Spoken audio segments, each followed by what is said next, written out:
Isso aí, pessoal. Continuando, então, a resolução do LDA, né? No vídeo anterior eu tinha resolvido até o exercício 20, tá? Nesse vídeo eu começo a partir do exercício 21, então. O exercício 21 fala assim: o hipoclorito de sódio é um sal utilizado frequentemente em soluções aquosas como desinfetante ou agente alvejante. Esse sal pode ser preparado pela absorção do gás cloro em solução de hidróxido de sódio mantida sob resfriamento, de modo a prevenir a formação do clorato de sódio. As soluções comerciais de hipoclorito de sódio sempre contêm quantidade significativa de cloreto de sódio obtido como subproduto durante a formação do hipoclorito. Assim, é correto afirmar que as fórmulas químicas do hipoclorito de sódio, clorato de sódio e cloreto de sódio são respectivamente. Bom, quando nós estamos falando do hipoclorito, né, nós estamos falando do clorito que tem a menor NOx possível, né? Por isso ele tem o nome de hipo. Então vai ser o NaClO, tá? O clorato de sódio vai ser já o NOx, onde vai ter o NOx mais comum dele, né? Que é o NaClO3. E o cloreto de sódio é o nosso NaCl, né? Por quê? Cloreto nós temos quando não temos oxigênio na fórmula, tá? Então, qual vai ser aqui que representa perfeitamente, né? Qual alternativa vai representar perfeitamente essas fórmulas que nós colocamos? Basicamente a A, tá? A A é a única que apresenta, respectivamente, essas fórmulas. Beleza? Bom, aqui acabou. Aqui um exercício um pouco longo. Indica as fórmulas dos sais obtidos pelos cátions e ânos indicados no quadro a seguir. Então nós temos aqui o sódio, magnésio, alumínio, prata, ferro 2 ou ferroso, cobre 2 ou cúprico, tá? Então, quando ele fala em cátions, o que ele está falando aqui? Vou escrever, mas vocês já devem saber. Bom, escrevi aqui, né, os cátions de cada um desses compostos, tá? E aí nós vamos somente ligar eles aos ânions característicos que estão sendo pedidos. Então, o sódio com sulfato fica Na2SO4, né? Porque o sulfato é o íon SO4 2-. Deixa eu escrever aqui em cima também os sulfatos, né? Que aí fica bem fácil. Isso também serve como dica para vocês, tá? Bom, pessoal, já escrevi também aqui os ânions, tá? Porque aí torna o raciocínio da gente um pouco mais rápido, né? Então, ó, o sulfato Na2SO4. Por quê? Aqui nós temos carga 2-, aqui nós temos carga positiva, né? Então, 2 desceu para cá, esse 1 desceu para cá. N2SO4. Nitrato, NaNO3. Carga negativa, carga positiva, 1 para 1. Na3PO4, tá? Sulfeto, Na2S. Nitrito, NaNO2. E a gente vai seguir o mesmo caminho para o magnésio. Só que o magnésio ele tem carga 2+, como a gente pode ver aqui, ó. Né? Magnésio tem carga 2+. Então, quando ele reagir com alguém que tem carga 2-, vai ficar 1 para 1. Quando ele reagir com quem tem carga menos, vai ficar o ânion que vai receber o número 2 embaixo. Então, o nitrato fica Mg, parêntese, NO3, 2. Fosfato, Mg3, PO4, 2. Magnésio, MgS. Nitrito, MgNO2, 2. Tá? Aqui nós temos, respectivamente, sulfato de magnésio, nitrato de magnésio, fosfato de magnésio, sulfeto de magnésio e nitrito de magnésio. Alumínio, Al2SO3, AlNO3, 3, né? Fosfato, AlPO4, porque 3 com 3 se anulam. Sulfeto, Al2SO3, magnésio, AlNO2, 3. Aqui é basicamente aquela troca de carga que a gente viu dos íons das ligações iônicas, né?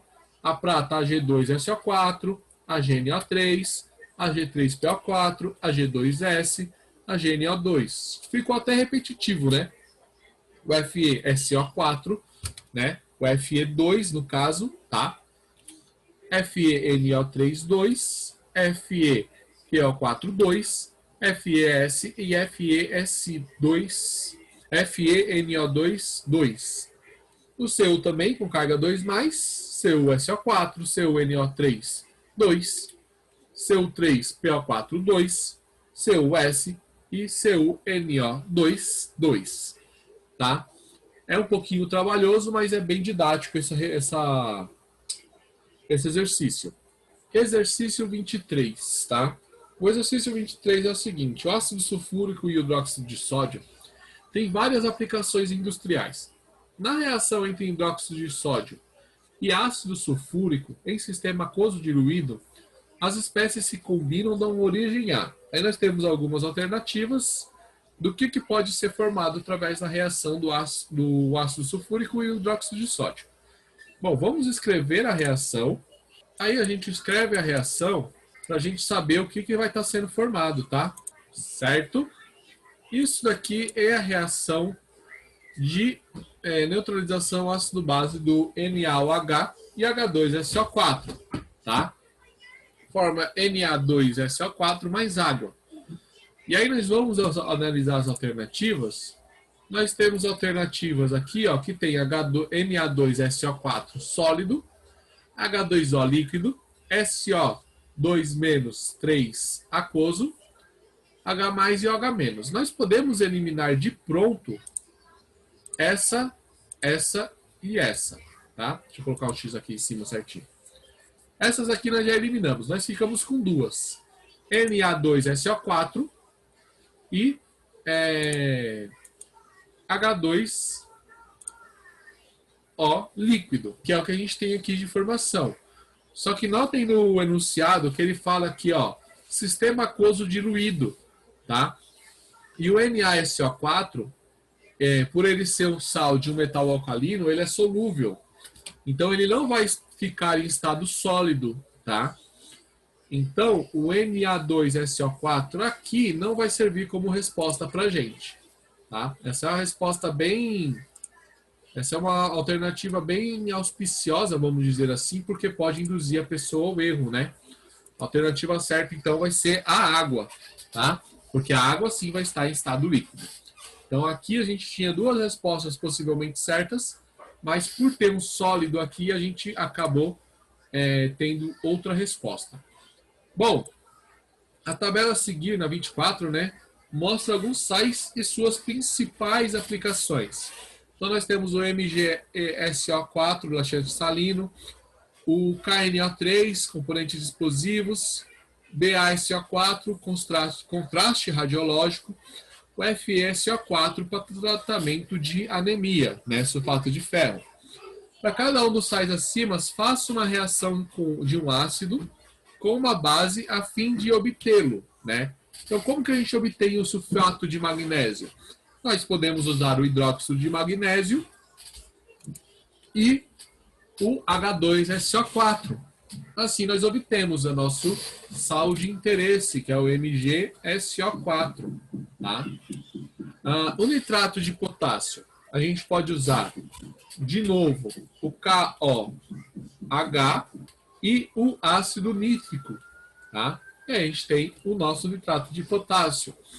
O sulfato de bário, para ter o sulfato de bário, H2SO4 e o hidróxido de bário, tá? E o sulfato de ferro, o H2SO4 e o hidróxido de ferro 2, né? E obtém aí o sulfato de ferro 2, tá? Então nós temos aí as formas de obter cada um desses ácidos. O exercício 25, tá? O exercício 25, ele fala assim: a sucata de vidro, né, decorre do uso de diversos materiais, tais como os vasilhames, copos, vidrarias, etc. A reciclagem é uma das alternativas para minimizar os impactos ambientais causados tanto pelo lançamento dessa sucata nos aterros sanitários quanto pela retirada de minérios da natureza, usados na fabricação do vidro. O vidro de vasilhame, por exemplo, é obtido a partir da areia, o SiO2, barrilha, N2CO3, calcário, CaCO3 e outros minérios, como o Na2O e o Al2O3. Vamos dar nome aos bois? Aqui é o óxido de silício, aqui é o carbonato de sódio, aqui é o carbonato de cálcio, aqui é o óxido de sódio e aqui é o óxido de alumínio, tá? Considerando os compostos mencionados, identifica a alternativa que apresenta a correta correspondência entre o composto, função química e a nomenclatura oficial. Então a gente tem aqui o SiO2, tá? Ele é um sal de óxido de silício.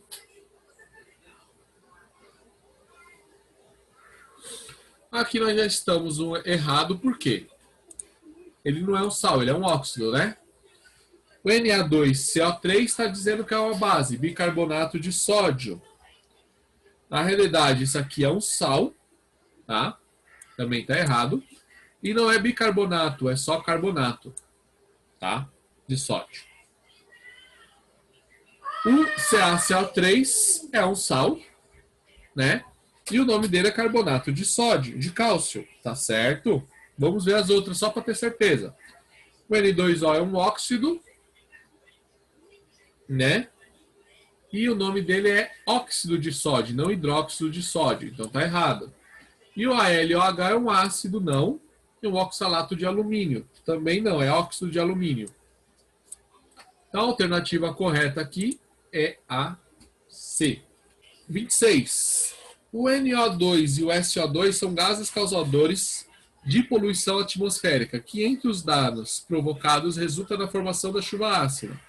Quando esses gases reagem com partículas de água presentes nas nuvens, produzindo HNO3 e H2SO4, esses compostos, ao serem carreados pela precipitação atmosférica, geram transtornos tais como contaminação da água potássio, corrosão de veículos e corrosão de monumentos históricos.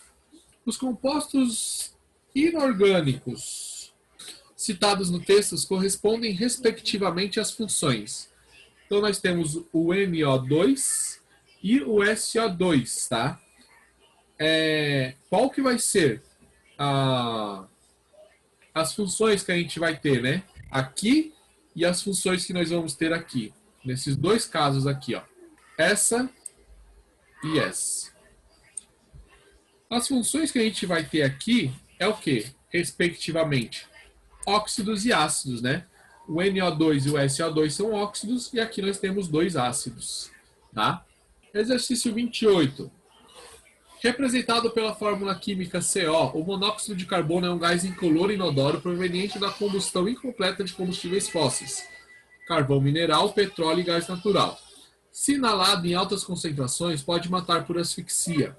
Isso ocorre porque, ao ser inspirado, o monóxido de carbono é capaz de estabelecer ligações químicas altamente estáveis com a hemoglobina, né, das hemácias, formando a carboxihemoglobina, que impossibilita transportar oxigênio em todo o processo de respiração. Isso aconteceu o ano passado várias vezes, né?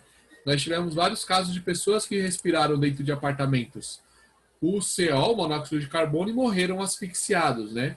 O oxiácido citado no trecho anterior pode ser classificado como óxido. O monóxido de carbono, tá? Ele é classificado como um óxido neutro, porque ele não reage com a água, nem ácidos e nem bases, tá? Porque ele é do tipo molecular e também vai ser conhecido como óxido indiferente. Então nós temos três óxidos neutros: o CO, o próprio aqui, o NO e o N2O. Então aqui nós vamos classificá-lo como neutro. Essa é a alternativa correta. Tá? O exercício 29. Os minerais são os principais constituintes de rochas e solos, que basicamente são os formadores da crosta terrestre. É deles que os metais são inicialmente extraídos. O estanho, por exemplo, é extraído em quase toda a sua totalidade do minério cassiterita. Para extrair o metal, é preciso reduzir esse minério com carvão em alto forno, conforme essa equação. Então, nós temos aqui o óxido de estanho, mais dois carbonos, tá? E aí a gente vai ter a redução dele, né? Retirar o oxigênio dele, formando o composto CO e o estanho livre. Com base nas informações, identifique o nome dos óxidos envolvidos na reação de obtenção do estanho e classifique-os. Então, quem vai ter aqui, quem vai estar envolvido nessa reação? Nós temos dois, né? Nós temos aqui o óxido de estanho, tá? Um óxido molecular e ácido, e o monóxido de carbono, um óxido molecular e neutro, tá bom? Vamos ao exercício número 30. Tá acabando, gente, tá acabando. A queima do H2S no ar atmosférico produz o dióxido de enxofre quando a quantidade de oxigênio presente no ar é suficiente para a combustão completa, conforme representado na equação. Então, nós temos a equação do H2S reagindo com oxigênio, formando água e 2SO2. Então, ele quer saber, a partir dessas informações, qual que vai ser as corretas. A primeira informação, dióxido de enxofre produz, ao reagir com água, SO3. O óxido formado, na realidade, é classificado como básico e essa queima contribui para a formação da chuva ácida. Então, a gente tem que analisar. Quando a gente mistura o dióxido de enxofre com água, nós não formamos o SO3, nós formamos, na realidade, H2SO4, tá? O óxido formado é classificado como básico. Na realidade, como ele é um não metal, tá? Então a gente vai ter um óxido ácido. Então também está errada a 2. A única correta é a 3, tá? Então a alternativa certa aqui para essa resposta vai ser a C. A água oxigenada, na 31, né, é uma solução aquosa de peróxido de hidrogênio que pode ser encontrada facilmente nas farmácias. Uma das principais aplicações é na asepsia de ferimentos. Qual a fórmula desse composto e por que é classificado como peróxido? A fórmula do composto água oxigenada a gente já conhece, né? A gente usa bastante em casa. É o peróxido de hidrogênio, H2O2. E ele vai ser classificado como peróxido porque ele apresenta na sua estrutura um ânion O2, 2-, tá? Por isso que ele é classificado como um peróxido. Para acabar, o exercício 30, a emissão de óxidos ácidos para a atmosfera vem crescendo cada vez mais nas últimas décadas. Eles podem ser emitidos através de fontes naturais, tais como a respiração animal e vegetal, erupções vulcânicas, decomposição de restos de animais e vegetais. No entanto, o fator agravante é que alguns óxidos ácidos são liberados também da combustão de combustíveis fósseis, como os derivados do petróleo, gasolina, óleo diesel e assim por diante. Sobre esses óxidos e suas aplicações ambientais, implicações, na realidade, é correto afirmar que o gás carbônico CO2 e o monóxido de carbono CO são exemplos de óxidos que reagem com a água formando ácidos. Vamos já responder? Na realidade, o monóxido de carbono é um óxido neutro, tá? Então, ele não reage com a água, não reage com ácido e não reage com base. Os óxidos ácidos são substâncias moleculares formadas principalmente pelo enxofre, pelo nitrogênio, e que, ao entrar em contato com a água, reagem formando ácidos, por exemplo, sulfuroso, sulfúrico, nítrico e nitroso. Essa alternativa está certa, tá? Os óxidos ácidos reagem com água formando ácidos. Os óxidos ácidos são substâncias iônicas formadas pela ligação de metais, principalmente alcalinos terrosos, com oxigênio. Está errado, porque os óxidos ácidos são compostos moleculares formados por não metais ou metais com carga superior a 4. Então, está errado. O trióxido de enxofre neutraliza o hidróxido de sódio na proporção molar de 1:1. Na realidade, a gente tem a proporção de 1:2, né? Então, de acordo com a reação de neutralização, né, entre esse óxido e a base. Então, também está errada. E a chuva ácida é responsável direta pelo fenômeno conhecido pelo efeito estufa. cujo agravamento eleva as temperaturas médias do nosso planeta. Na realidade, não é a chuva ácida que aumenta o efeito estufa. Na realidade, é a queima dos combustíveis fósseis que libera na atmosfera um excesso de CO2 que não deveria ser liberado naturalmente, tá? Então aí também está errado. Bom, galera, finalizo aqui nossa resolução do LDA. Espero ter elucidado para vocês, né, as suas possíveis dúvidas. Caso não, me procurem, tá? E muito obrigado pela paciência de vocês. Até mais.